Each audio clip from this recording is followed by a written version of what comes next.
Good evening, and thank you for having me. Thank you to President Dr. Anna Robbins and the coordinator for these lectures, Dr. Stuart Blythe, for the honor of delivering the Simpson lectures for this year.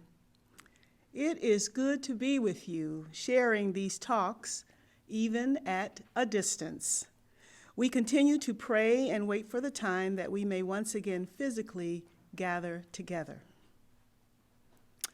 I acknowledge that the topic this year can be a thorny one, but a courageous conversation needs to be had regarding the ongoing plague of racial inequity and injustice. It should be a concern to all disciples of Christ because of its nefarious impact in the world, but even more so because of its evil presence in the church. The church, which I assert, is meant to be the beloved community. And we will talk more about that later.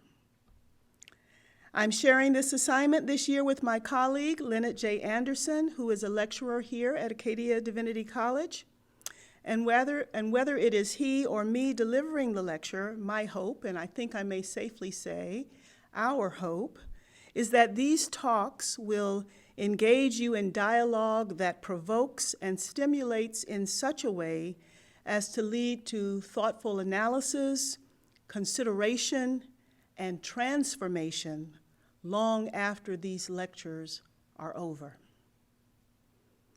We begin tonight with the call to awareness. Houston, in this case, church, we have a problem. Consider that 70% of the players in the National Football League, the NFL, right after Super Bowl Sunday, are black. 70% are black. But out of 32 head coach positions, there is only one black head coach. 2 others have been fired even after consecutive winning seasons, the latest being Brian Flores, who is now suing the NFL. In Canadian sports, on December 1st, 2021, CBC reported on a 16-year-old Halifax goalie who was, and perhaps still is, facing racial slurs just trying to play hockey. It had been ongoing, but this particular report was on an incident that happened in Prince Edward Island, in a tournament on Prince Edward Island. Consider that black people are overrepresented in the jails and prisons in Canada and the United States.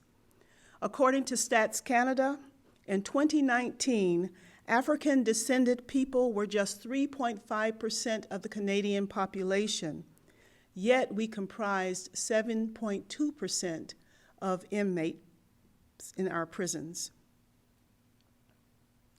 Part of this statistic regarding prisons is the criminalization of black people based on stereotypes and implicit bias.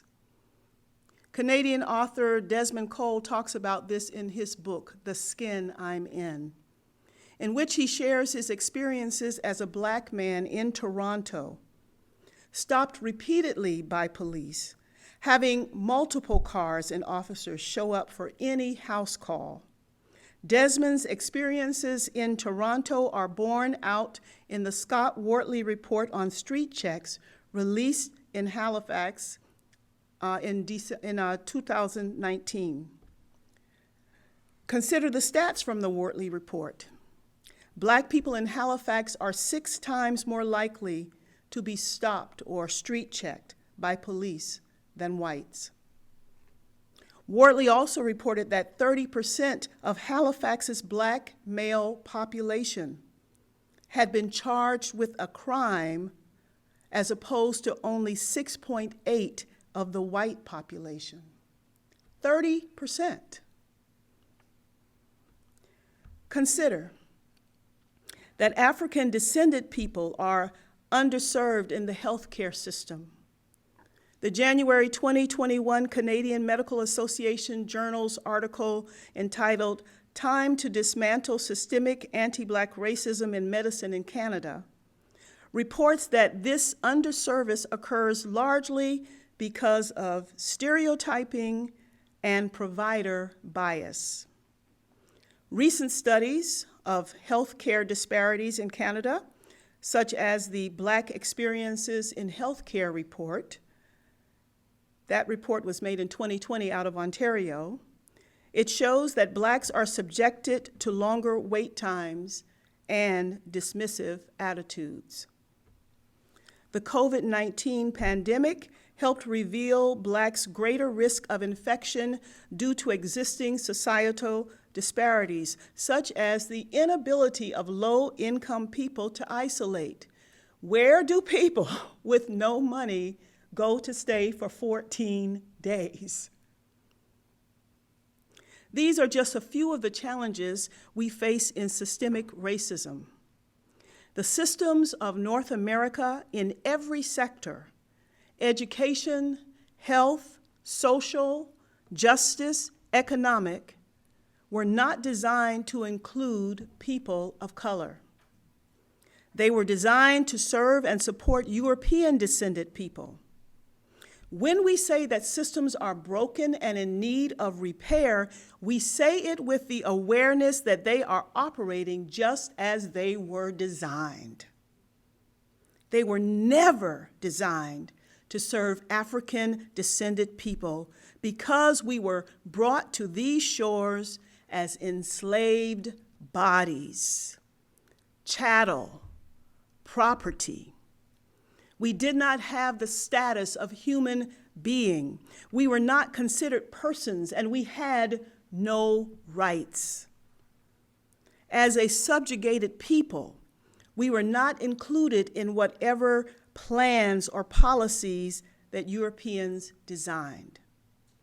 And the people who were already inhabiting these lands were marginalized and subjugated in other ways, so they too were discounted.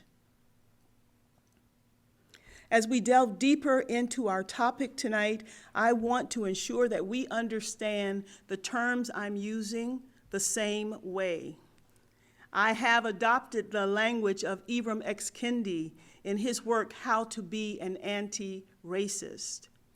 Kendi posits that the term racial discrimination is not the proper term to describe the racism that we experience. Kendi states that, in fact, discrimination is not inherently bad. If one operates with the aim of achieving equity, some discrimination may be necessary. For example, if a company wants to level the playing field for people who are trying to recover from centuries of oppression, marginalization, and inequity, that company will have to be proactive in seeking Black candidates to fill positions, recognizing that there are qualified, competent, and even brilliant African-descended people who are capable, but who have not been given a chance. If an institution such as this wants to help level the playing field, then that institution has to be proactive in seeking African-descended people to join the faculty and administration of this place so that students who come here, international students in particular, see people who look like them. Kendi states, and I agree with him on this, that people who shouted reverse discrimination at equal opportunity employment initiatives were not entirely wrong. What marks the difference is why you are discriminating. Whenever we choose anything, we are discriminating. The question is, why are you discriminating? If it is to achieve equity, because those qualified, and I must emphasize qualified, Black candidates had been passed over just because they're Black, then it is positive discrimination. You are making a proactive choice to balance the scales, if you will, to level the playing field. Kendi prefers use of the term racial policies rather than nation, because it is those inequitable policies that have built the systems in our society. And those systems have resulted in systemic and institutionalized racism. It is an overhaul, a reworking of those policies that will break down historical disparities. In that sense, affirmative action employment policies, the conscious decision by an organization to diversify its workforce, is a positive discrimination that will lead to an equitable balance. Are y'all with me? Yeah. The other term to be clear about is equity versus equality. There are some ways that people of color have been seeking equality in the world for centuries. We want to be seen and accepted, even celebrated equally as human beings with all the rights and privileges as every other human being. We want to be able to access services and benefits provided to all human beings on an equal basis. We want to be paid equally when we are doing the same work as our white counterparts. I should be able to shop in the same stores and eat in the same restaurants, receiving the same service as any other person. That should be equal. But then there are some ways that equity is the aim, not equality. People who have been denied centuries of wealth accumulation, denied centuries of participation in economic systems to create generational wealth, denied the titles to property that they settled and worked and for which they paid taxes, are not on an equal playing field simply because one day someone says, you're free, you're free, go out and prosper. How do such people make inroads into systems of the world from which they have been kept for centuries? How do they catch up to the white population who has been benefiting from every advantage for centuries? It takes equity. The scales must be tilted to allow them to catch up. The white population has had a 400-year head start. If previously enslaved and marginalized people are going to catch up, policies and practices that promote equity after doors are opened must be in place. What do I mean by that? Well, the previous employment situation is an example. A company may say that they are an equal opportunity employer, which means I can submit my resume and my application just like anyone else. But if the hiring manager is biased, my application may be pushed aside because of my name or address that may indicate that I am not white. If I live in a neighborhood with no grocery store and no drugstore, I have no access to the things that I need on a day-to-day basis. If I cannot access COVID testing like the white population because I live in an area where there is nowhere for me to go and I can't get someplace, if I cannot isolate in a pandemic because of my socioeconomic status, some concessions need to be made that enable me to have equal access to such remedies. That extra step of making it possible for those on the margins is equity. Affirmative action quotas that say you cannot push a qualified applicant aside just because they are Black. Special neighborhood clinics funded by government that go and are held in underserved communities. Special housing for people who cannot isolate at home. Those are all equity initiatives. You're doing something for people who have been left behind.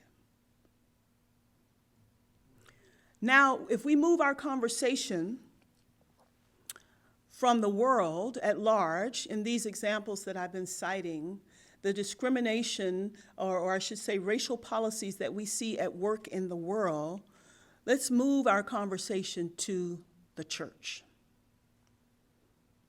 I am the pastor of the Mother Church of the African United Baptist Association of Nova Scotia, the AUBA. Our church, which was established in 1832, along with other historically Black churches, were born out of racial inequity. The AUBA was established in 1854 to link the Black Baptist churches scattered over Nova Scotia, to connect them in fellowship so that no church in the African Nova Scotian communities across the province would feel like they are alone or disconnected. The racial policies that existed in Nova Scotia society in those days are evident in the history of this place, from the burning and massacre in Birchtown to the razing and destruction of Africville. I don't want to take your knowledge of these events for granted, so backtracking briefly, Birchtown is the historically Black settlement outside of Shelburne, Nova Scotia, founded in 1783. It was the major landing of British ships in the province, bringing the loyalists that fought with the British against the United States in the American Revolution. According to the Black Loyalist Society, and I quote, "In the late 18th century, Birchtown was the largest free Black community in British North America. It was the center of the Black Loyalist experience in Canada, and its founding represented a turning point in the history of persons of African descent in Canada." The Office of African Nova Scotian Affairs states that Birchtown had between 1,500 to 2,000 Black residents between 1783, when it was founded, and 1794. The Black Loyalists had been promised freedom, land, and equal standing as citizens in society. But the fear that they were taking jobs from whites and the bias and hatred that had fueled the slave trade still raged in the hearts of the whites in Shelburne. If you can imagine that you had at that time people who were coming to these shores as free people, freed by the British because they fought with the British, but at the same time you had Blacks here who were enslaved. So you had free Blacks and enslaved Blacks in this place, and people treated them all the same. So even the Blacks who were free were treated, or I should say ill-treated. They were disrespected, and even if they were, trying to find work, people thought, "You're not going to take a job away from me," right? And so this anger, these tensions were boiling over in Birchtown. And there were always little skirmishes and things that happened.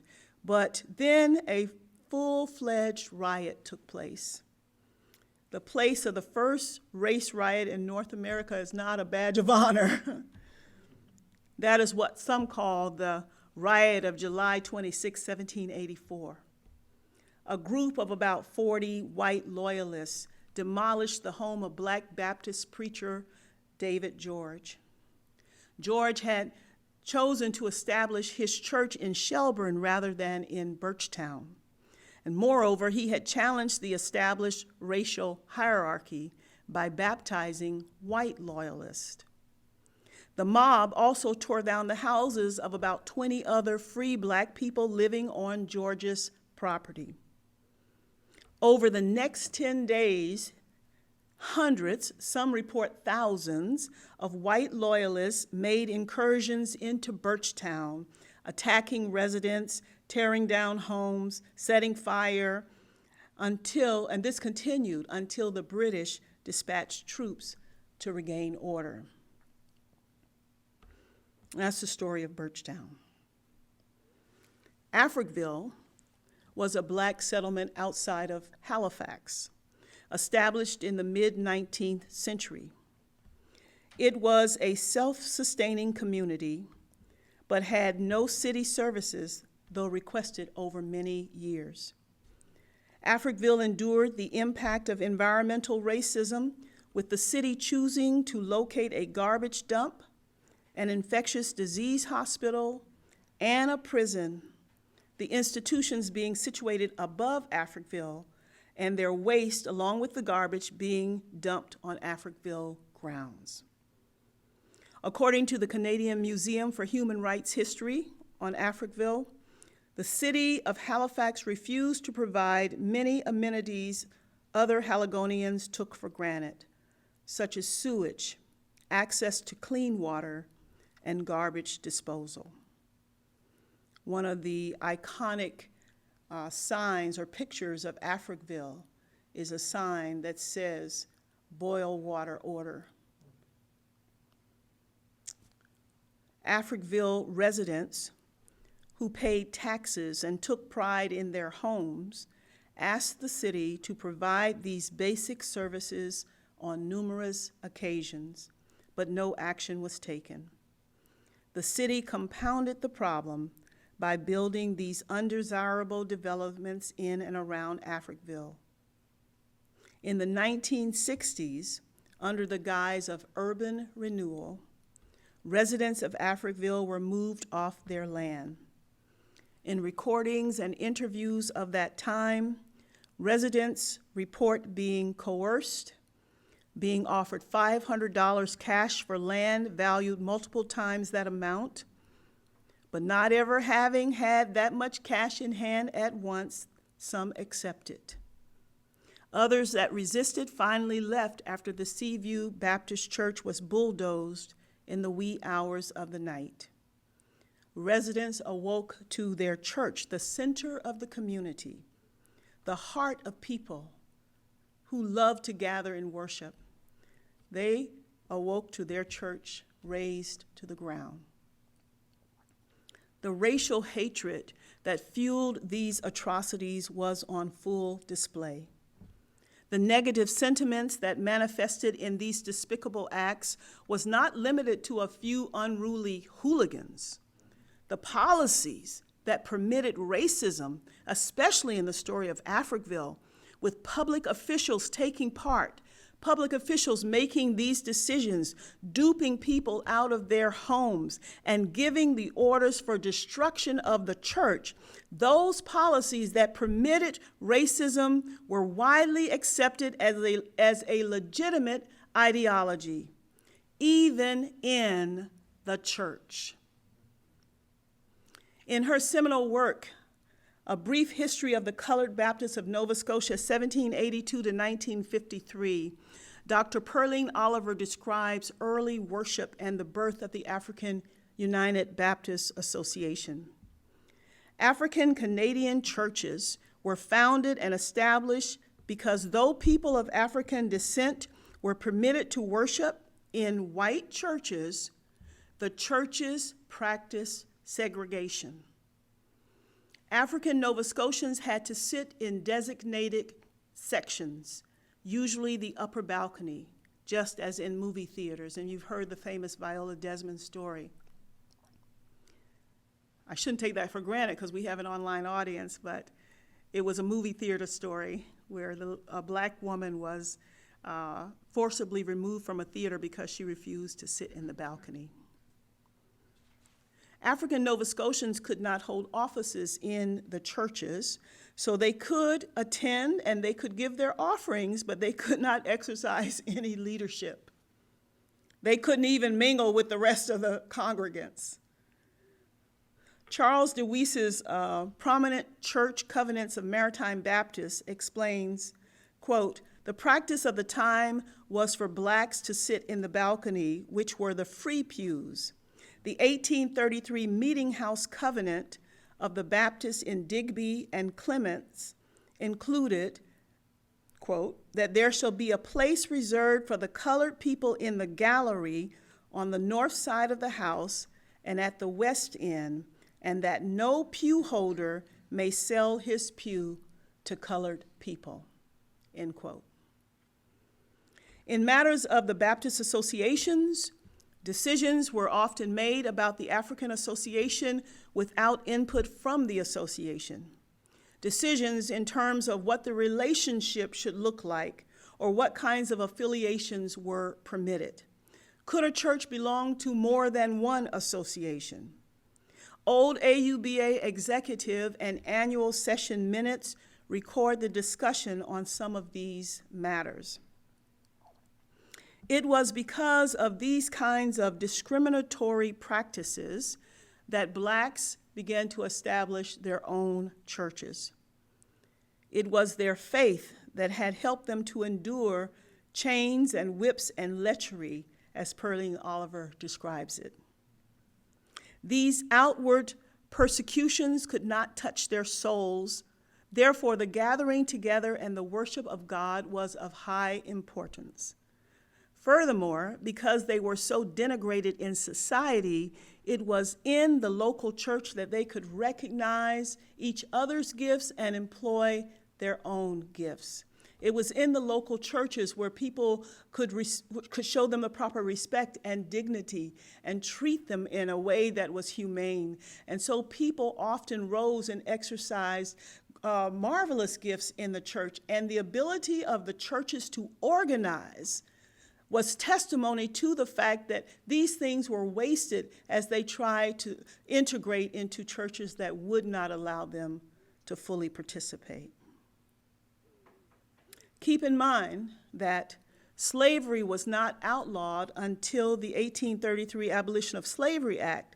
So loyalists who had landed in Birchtown in the late 1700s, remember that was founded in 1783, were in a society that not only included freed blacks, but enslaved blacks.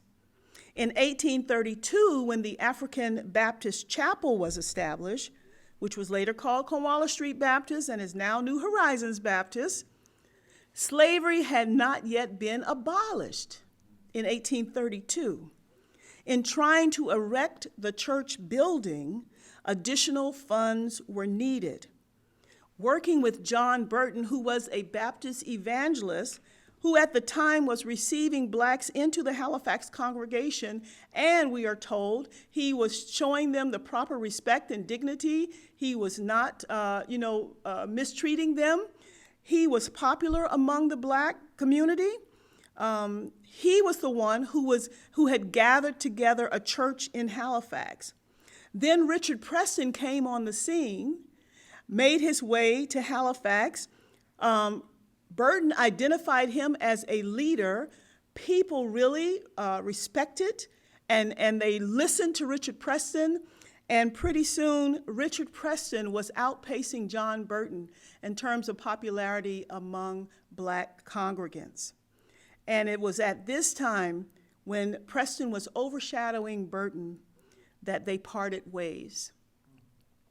Preston was sent to England to be ordained, and while he was in England, he petitioned the House of Assembly for funds to help pay for the building of the African Baptist Chapel because the black congregants had decided they wanted Richard Preston as their leader and they needed to have their own church. And so in the building of the African Baptist Chapel in Halifax, Preston had to petition for funds, and this is part of the petition. Quote, that circumstances of an unpleasant nature have existed between the white and colored members of the Baptist Church in Halifax, which rendered it necessary that the latter should disconnect themselves altogether from the church. Your petitioners were earnestly requested by a majority of the colored members to purchase a lot of land with a view to erect a building for their accommodation at divine worship. That your petitioners, in compliance with such requests, purchased a lot of land fronting on Gottingen Street and in the rear of St. George's Church, but were unable at the time to erect such a building in consequence of their funds being rather limited. And so after hearing his request, his petition, they were given a grant so that they could complete the building of the African Baptist Chapel. They received, I believe, 25 pounds. It wasn't a lot of money, especially wasn't a lot in terms of what other churches were getting, but it was something, and they were able to complete the building. We are the church, the ecclesia, the called out ones. That is who we are when we confess Jesus Christ as Savior and Lord. We are supposed to be new. We are supposed to be different. But we are people who have been shaped by our life experience. None of us here today, none of you watching, created the institution of slavery. None of us owned slaves or had a part in the 400-year history prior to our births. But we have all been impacted by that history and its lingering effects today. We have all benefited positively or negatively from it. From childhood, messages have been received and ingrained. We have learned from the beginning how to think of ourselves and how to think of others. Kendi makes the point that racist ideas make people of color think less of themselves, which makes them more vulnerable to racist ideas. Racist ideas make white people think more of themselves, which further attracts them to racist ideas. I'll begin to wrap up this first installment, calling you into awareness with some of my personal experiences of racism. And I added these because lots of times people say that racism does not exist. And I realize while many people watching may not know me personally, I hope you will accept what I share with you in terms of my own life experience. I am a Southern American, so the first examples are located in the U.S. My class was the first class to integrate a new junior-senior high school in my town. For the first time at age 12, I met and made friends with white students because I grew up in a black neighborhood. I attended a black elementary school. I went to a black church. The church bus picked me up, so I never had to take the city bus. I was not exposed to other people, not to any great degree. I may see some people out shopping or something, but that's about it. So at age 12, I met and made friends with white students. One of my besties and I were talking in phys ed class one day, walking around the track, planning how we could perhaps visit each other over the weekend. When we talked the next day, she told me that her mother and grandmother, and her mother was a teacher in our school, said that it could not happen, that we could not visit one another. And I asked why. And she kind of shrugged. And then she said in a hushed tone, "I think it's because you're colored." I didn't know, and I don't think she knew how to process that because we were friends and we hadn't really looked at each other in that kind of way. We were good friends who had most of our classes together. We laughed and talked together, but could not see each other outside of school. When I was 14 years old, a friend invited me to spend a couple of weeks at her grandparents' farm in Gulfport, Mississippi. Rolling fields and no neighbor for half a mile. One day we were going into town with her grandfather, and that was a big deal. First time for us going into town.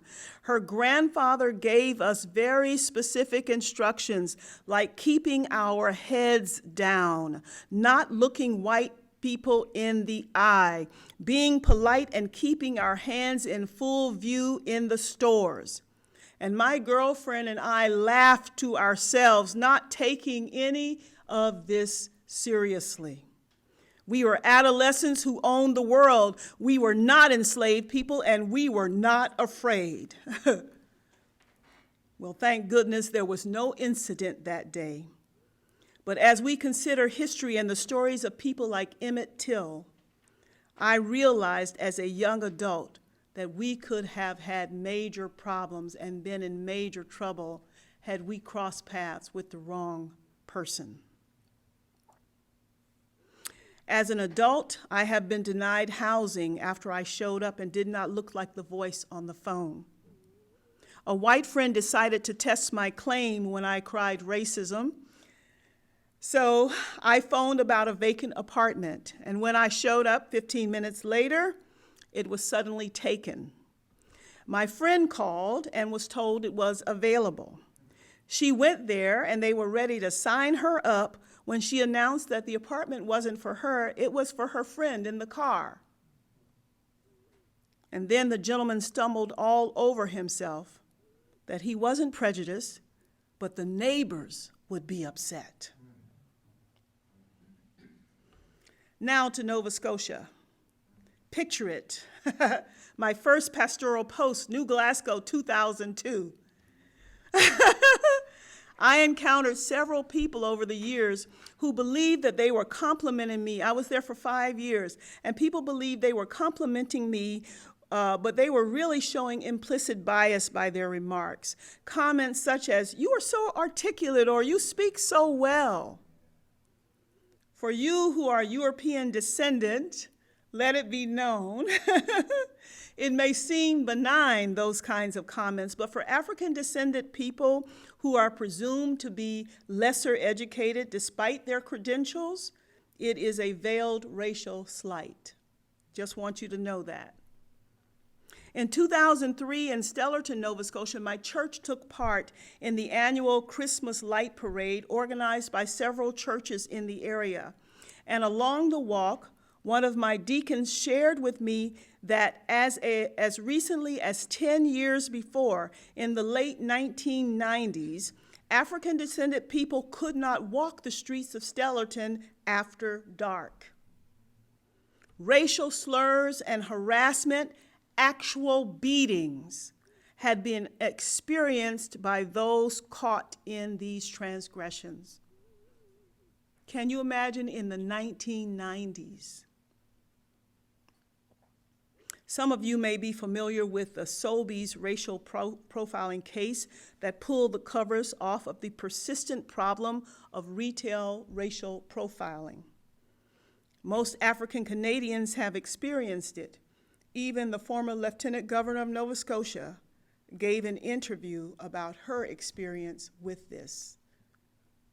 We cannot walk into a store without some security guard deciding that we need to be watched and actually following us or coding us over the intercom.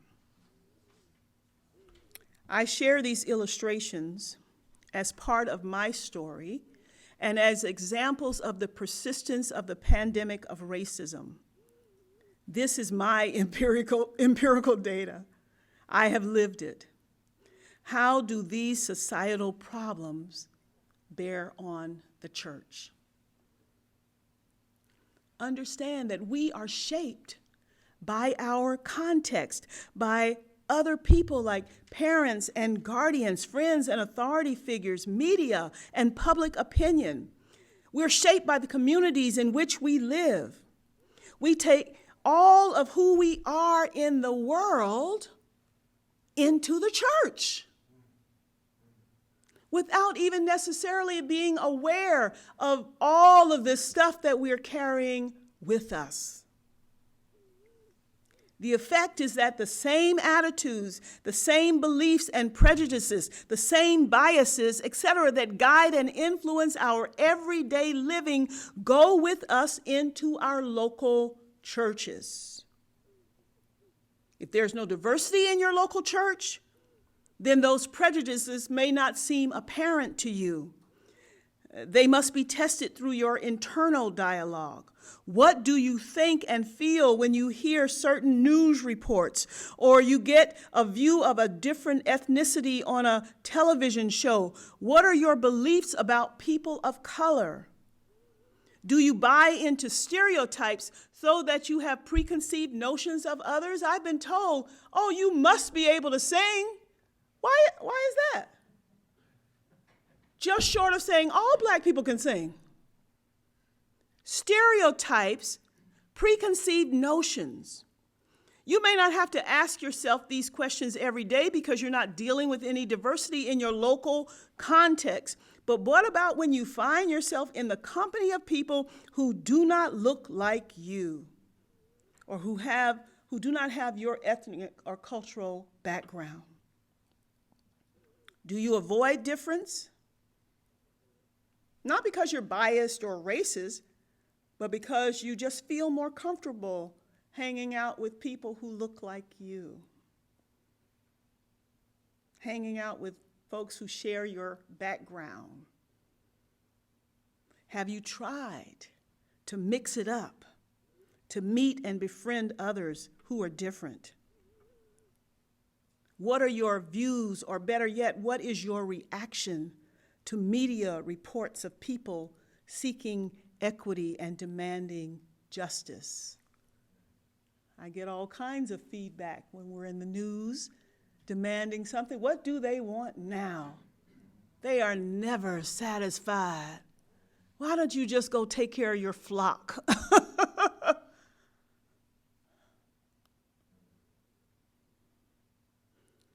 There was just a big controversy actually about the ministerial appointment for the Office of African Nova Scotian Affairs not being black, compounded with the dismissal of the black deputy minister. And black people were in the news talking about this. And other people were saying, what's the big deal? What are they complaining about? I wonder, were you indifferent?